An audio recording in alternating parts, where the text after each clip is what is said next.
What's going on, guys? I'm pretty excited for this video because we are upgrading our Ram 3500. So it's our 5th gen Ram. We're upgrading the radio or stereo or head unit from the 8.4 Uconnect to the 12-inch. So this truck, if you guys haven't been following along, we picked this up. This was originally a tradesman truck. We upgraded everything to premium stuff. We've got limited door panels, limited seats, limited steering wheel, limited cluster, limited center console, limited headliner. We still got to pick up a few more pieces for. But you'll notice we've got the 8.4 Uconnect. This was already an upgrade for the tradesman. Originally it came with like the tiny little screen. But this one's got, it's actually in a weird way, I'm kind of semi downgrading because this is Uconnect 5. So the previous owner spent a bunch of money buying this from Infotainment brand new with Uconnect 5. Let me fire this up real quick. Some benefits to Uconnect 5 is it has wireless CarPlay. So you see there that just popped up. I don't have anything connected. That's factory. So factory wireless CarPlay. And it's just a newer interface, you know, it's a faster processor, all that kind of stuff. But I want to get the big 12-inch screen. So today I'm going to walk through the process with you guys of doing that all. So let me show you guys what I got. So back here on the tailgate, I ended up picking up all this stuff, and I'm going to show you guys how you guys can try to do this on a budget. So you're going to need 3 major things to get this done. So the bezel surround is going to be different. So you're going to need this one here for the screen. Of course, you're going to need the screen. Everybody knows that. But one tricky thing, if you guys don't do your research, there is some differences. My buddy Roman kind of put me onto this, is the HD screens, they have the traction control off button. And you want to make sure that you get one. So if you have a diesel or HD truck, you want to make sure you get one here, because the positioning of it, you won't be able to turn your traction control on or off if you don't get one of the HD ones. Because if you look at the 1500 ones, the buttons around here move. And the other thing you're going to need to make sure you get is on these ones, it's not like the 8.4 where the screen and the brain is one unit. It's 2 separate units. So it's a really odd looking thing with a bunch of fins, but this is actually what's powering that screen. So most of your cables are going to swap over, but you probably are going to need to buy this unless the person happens to include it.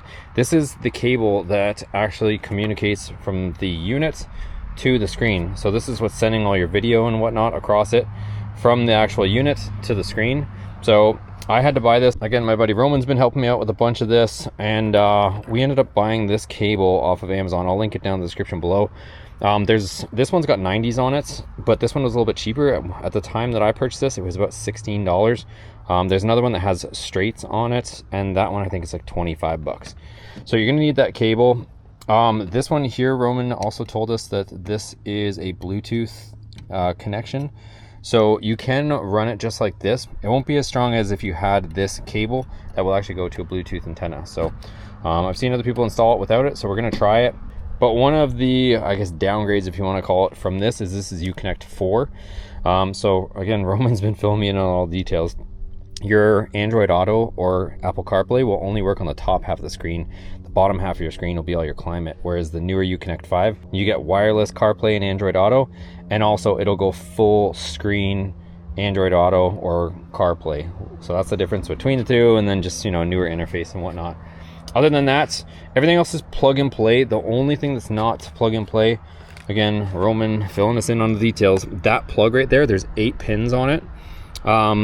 You can either buy the adapter harness, which I actually have on the way, but we usually like to do things kind of DIY style around here, save you guys a bit of money. I'm going to actually show you guys how to repin it. So the easy way out is to just buy the adapter harness, which I'll link below for you also. Or if you want to save a few bucks, you can repin the pins, because they moved the pins around for whatever reason. Repin that, and then you can actually get away with just getting the screen, the bezel, the module, and this. Make sure you have this cable. So that's what we're gonna do. Let's go ahead, take it apart. As far as taking it apart, if you guys have had one of these Ram trucks for the latest while, underneath the rubber here, there's gonna be 2 screws, so 2 torque screws. You remove those. You're also gonna need these little push clips that you see here, along with some screws, and those are gonna pop into the dash. So you can see that they're taken from the donor vehicle or donor dash. But yeah, let's get straight into it and get this thing in here. Okay, on the top of my dash, I've got 2 7mm screws. So I don't know if yours will be Torx or 7mm head screws, but That's what I'm finding on mine, so let's take these two out. Okay, after removing those two from the top, this is gonna be the most nerve-wracking part. It's a bunch of speed clips around the perimeter, so gonna have to start tugging on this thing until one lets go. And once one lets go, they all kind of let go. So one nice thing about the 5th gens that I will say is on the 4th gens, if you had a center console, you had to lift up the whole cup tray section. This, they made it so you don't. So that pops up out of there, and then we're gonna lean this back, and we're gonna have a ton of cables, as you can see right there. So this one, since it has the Uconnect 5, like I mentioned to you before, it's got the adapter cables, as you can see here. So it's actually got these cables here, which goes to the Uconnect 5 deal. So this is a harness that apparently was purchased for quite a bit of money, but that's, as you can see there. So we're gonna unplug this. So no matter which one you have, you're still gonna have this plug with the latch. So you squeeze the end of it, open the latch. Then we've got this USB adapter harness right here. Again, you're just gonna unplug this from the back of your unit more than likely. And then on the back of the unit, you should have some antenna wires, so you're gonna have to squeeze the clips and pop these off. So there is the latch. You can see right here. So just squeeze these guys right there. There's the little latch. So there's the red one, same thing, a little latch there. You're gonna unplug your climate control. So that squeezes there. This is gonna be the one that we're gonna have to change the pins on. Or if you have the adapter harness, you don't have to change the pins. And then down here, we got our trailer brake plug. So squeeze a little latch. And then here's for all of our switches. So we'll squeeze that one. Last but not least, you're gonna have this plug. So squeeze right there, you can see the latch, and that will come out of your 12-volt plug on the top.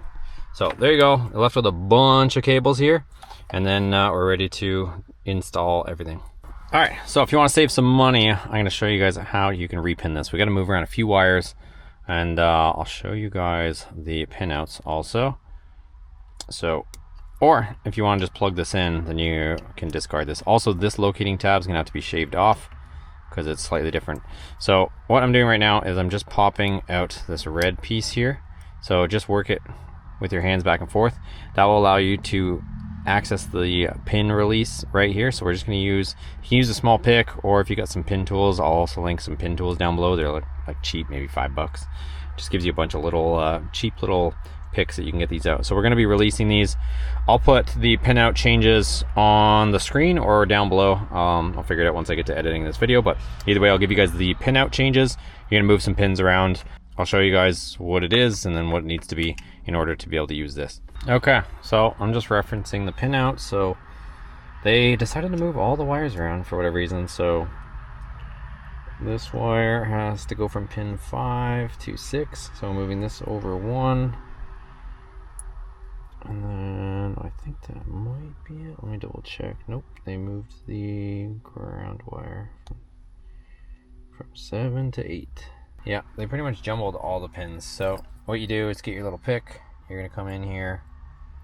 You're gonna release it. And then you're gonna pull it out the back. Put it in the new spot. It's really not that hard, you guys. If it sounds intimidating, it's not. You just release it, pull it out, shove it into the spot. You're not having to cut wires or anything like that. You're just releasing it, pulling it out, putting it back where it says to put it. So if you want, you can do this. If not, you can give somebody $60 a connector, but it takes not that much time to do it. And then once you're done fixing all your pins, you're gonna shove this back in. This locks everything back in place. Okay, don't mind the dinging, but it doesn't hurt to test everything, make sure everything works before you actually install it. So everything is coming up right now, so I'm good there. So let's go ahead and finish the install. We're gonna put all our switch panel in here, and then we can start mounting everything.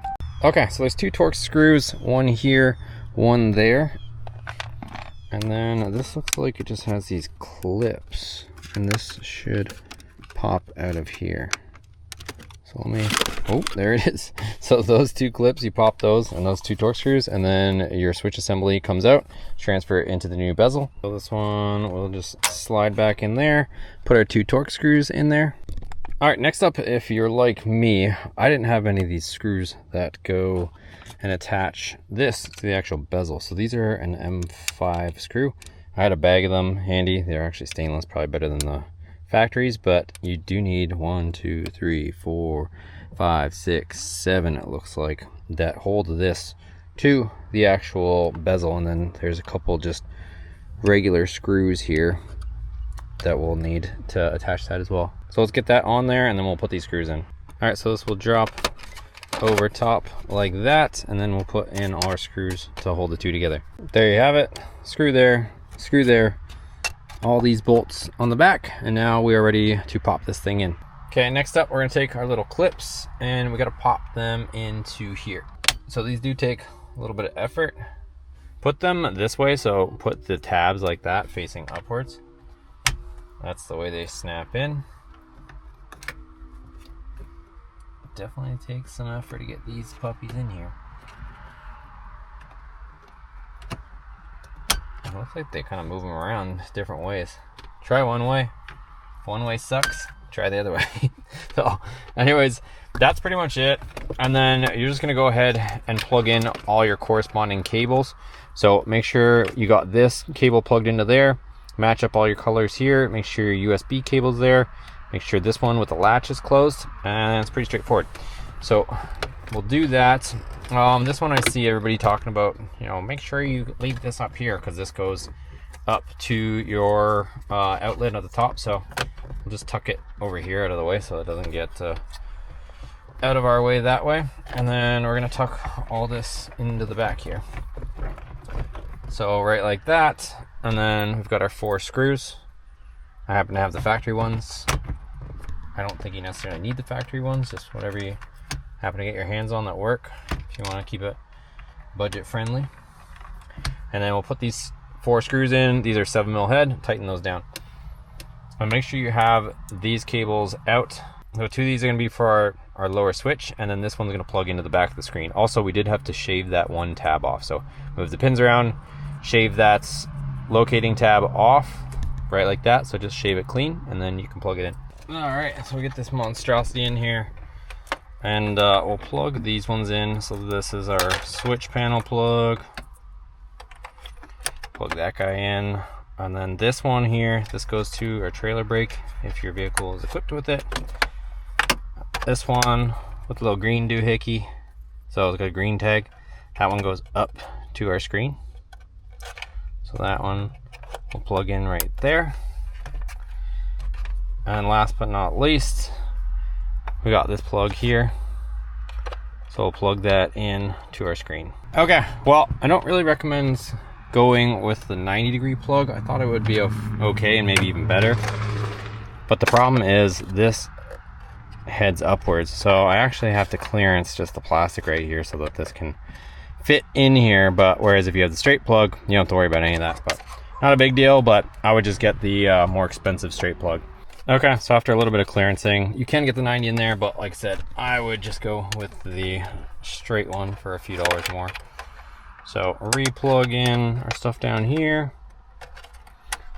Click that guy in, click this guy in. And then we'll tuck our cables in the middle. Make sure that your cigarette lighter one is up here. That's the last one we're gonna kind of get situated here. So get this into position, plug in the top 12-volt port. I don't know. Comment down below. Does anybody still use these as a cigarette lighter, or we just still call it that? Okay, that guy's plugged in. Get this kind of situated. Make sure our cables are okay. I'm gonna kind of tuck the excess of our video cable up.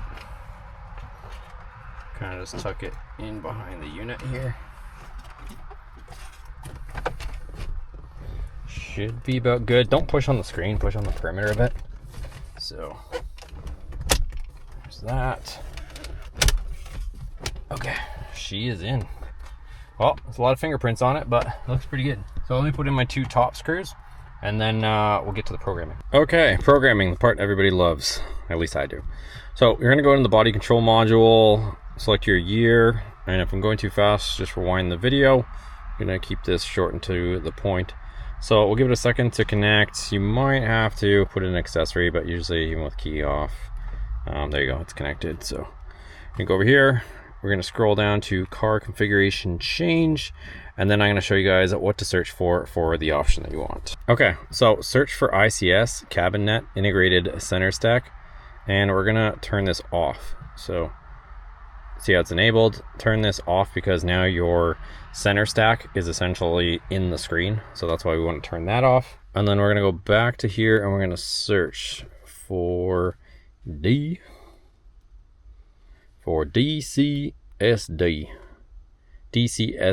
display screen module, and then we're going to enable that, and then we're going to hit start, and that's basically telling the computer that we are moving the climate control into the screen instead of having its own climate control system. There we go, procedure completed. So we got those two changes, and let's turn this thing on for a second. Ta-da! Would you like to pair a Bluetooth device? So here we go, our climate control. Let's see if any of our climate does or doesn't work. I'm gonna do the automatic climate control stuff at some point here.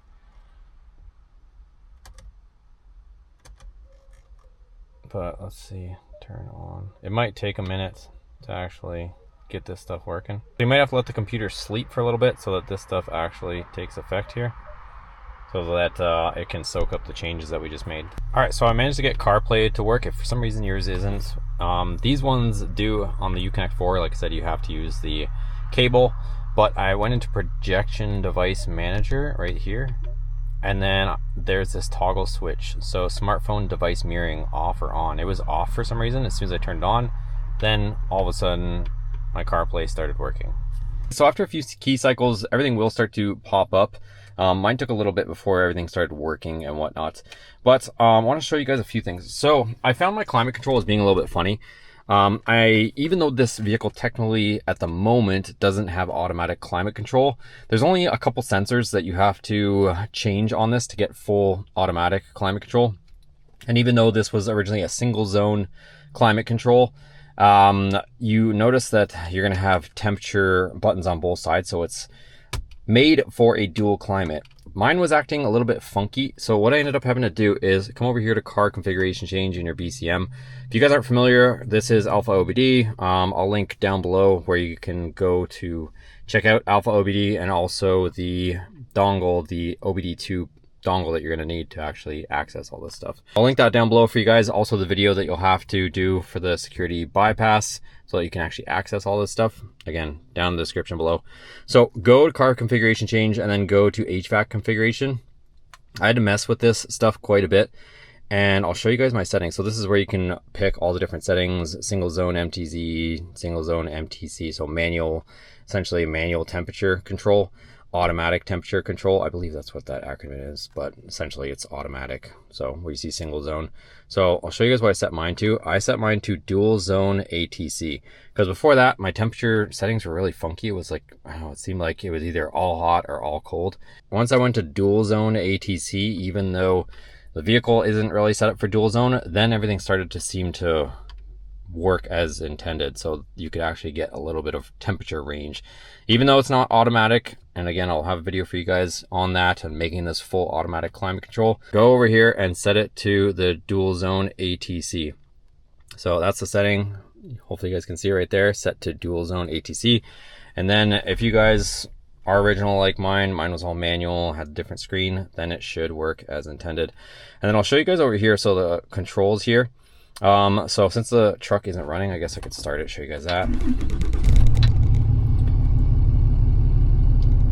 So once it's running here, you can see here, this is where all my seat stuff is. So my vented seats, I can turn them on and off from here. It takes a little bit getting used to. So let's see here if I can show you guys. So here's our climate. So here it is here. So I've got it synced, so it actually, you know, does as it should, since we don't technically have a, you know, passenger side control here. And then when you're in CarPlay here, select bottom card, so you can select whatever you want. I like to keep my controls down here. So again, you can close this out. You know, you can have media down on this half. You know, you can put your navigation, your phone stuff, all kinds of stuff. I like having this one. So I have seen a lot of complaints about people, you know, they don't want all their buttons on screen. It's kind of, that's one of the downfalls. If you're more old school and you want a physical button, with having this huge screen, you don't have the physical buttons for your heated seats, cool seats. But I found it takes a little bit of getting used to. I like keeping it on this one. So my climate's always here. I've got my other stuff up here for my nav and my CarPlay stuff. So if I show you guys here, there's my CarPlay up there. And then here's all my HVAC stuff. And then if I slide this over, this gives me all my heated seats, cooled seats, you know, vented seats, all that kind of stuff, heated steering wheel. So once you get used to it, it's not that big of a deal. But again, that's maybe one of the downsides to this whole thing, but that's pretty much it. She's working. I personally like it. It took a little bit of getting used to, but once you kind of know where everything is, like I said, down here, I just keep my climate stuff. Here's my climate. You can go full climate screen here where it gives you everything here. And then this one here, there you go. There's all your other stuff, your backup camera, so you can turn this on, that type of thing. Let me know if you guys want a video of actually like how it all works and whatever, but I wanted to show you guys and make this video dedicated to just the install portion of it. So I don't know, so far I think it's pretty cool. Like I said, climate, seats, all that, and yeah, it's a nicer screen. All right guys, so that's gonna do it for the video. I wanted to dedicate this video mostly just to the install, but let me know down below if you guys want some more videos on actually functionality of that. So lots of 5th gen stuff on here. We've pretty much turned this truck into a limited at this point, limited door cards. This originally had manual seats. We've got heated and cooled seats in here. We've got the limited center console. We've got the limited steering wheel, so we've got the volume buttons on the back. We had a video on that. We upgraded the cluster, a limited cluster, and we also did the limited headliner with the upgraded LED overhead console, as well as LED there, speakers there. We were just doing absolutely everything to make this a premium truck from a tradesman vehicle. So I'll link everything that you guys need to get the job done in the description below. Give this video a thumbs up if you enjoyed it. Check out the other videos on the channel and support your boy. Head over to shopboosted.com. I got a bunch of parts, products, services for you guys there. And thanks for watching. Catch you guys on the next video.